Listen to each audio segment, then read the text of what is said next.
Hello everyone. Imagine waking up one day to find that the very thing that connects us all, powers our businesses and gives us access to nearly everything is gone. No emails, no social media, no online banking. How would life change? Well, today we are going to explore just that. What if the internet were to shut down? How does it even work in the first place? Stick around because we are dividing into how the internet connects us all and what might happen if it were to disappear. Let's get started.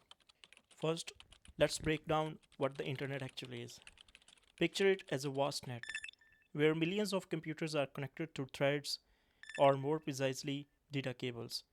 But unlike, it's not something you can touch. Instead, it's a massive network that links everything together.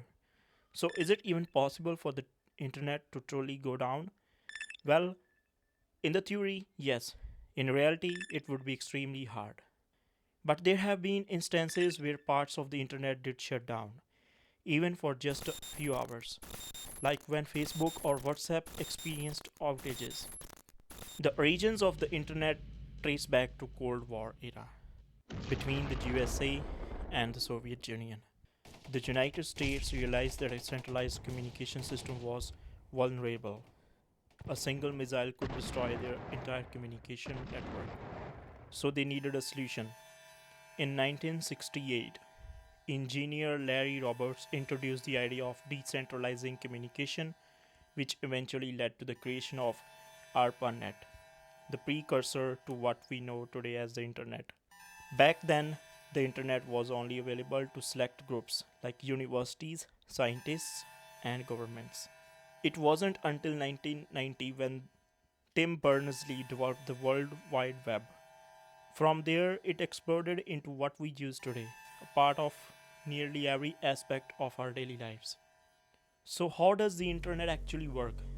You might think that when you watch this video, the data comes from a satellite up in space, but no. Satellites are 22,000 miles above Earth, so the data would have to travel 44,000 miles in total, which would cause a significant delay. Instead, it travels through the fiber optic cables that connect massive data centers like the one we are getting our data from right now. These cables carry data at the speed of light, allowing us to access content almost instantly. But what if, for some reason, the internet were to go down? The first and a most obvious change would be a loss of communication. Without social media, texting, or emails, how would we stay in touch with the family and friends? But that's just the beginning. Power grids are connected through the internet, so if it were to disappear, many electrical systems would fail. Traffic lights would stop working, causing chaos on the roads.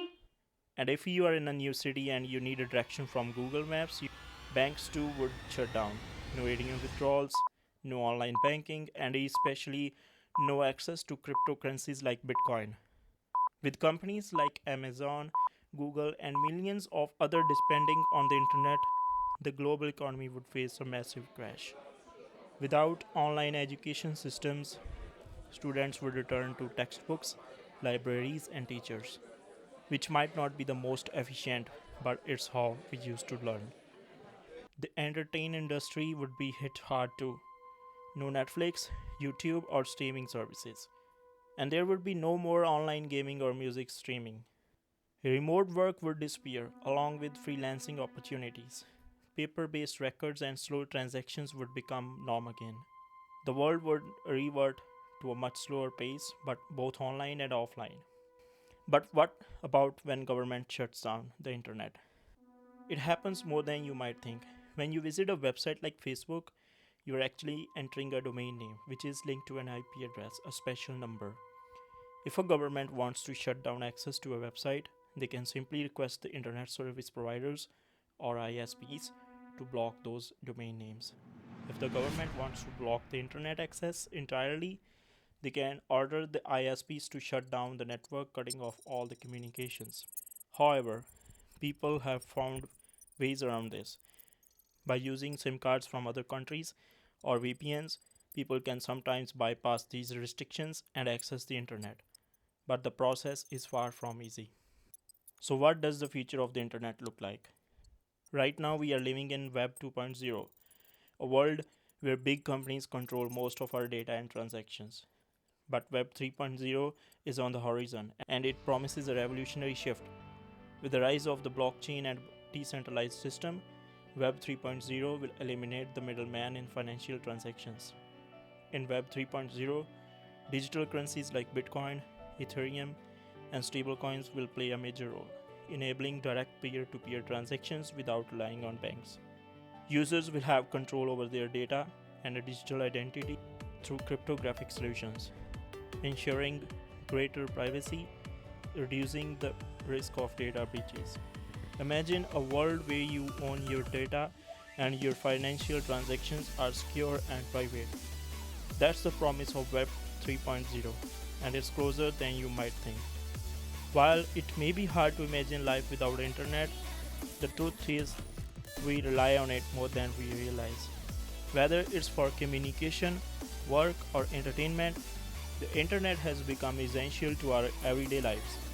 And as we look ahead, the future of the internet will bring even more transformative changes. But will it always be this way? Who knows? One thing's for sure, the internet in all its forms will continue to shape our world in ways we can't yet fully understand. Thanks for watching, and I'll see you in the next video. Bye for now.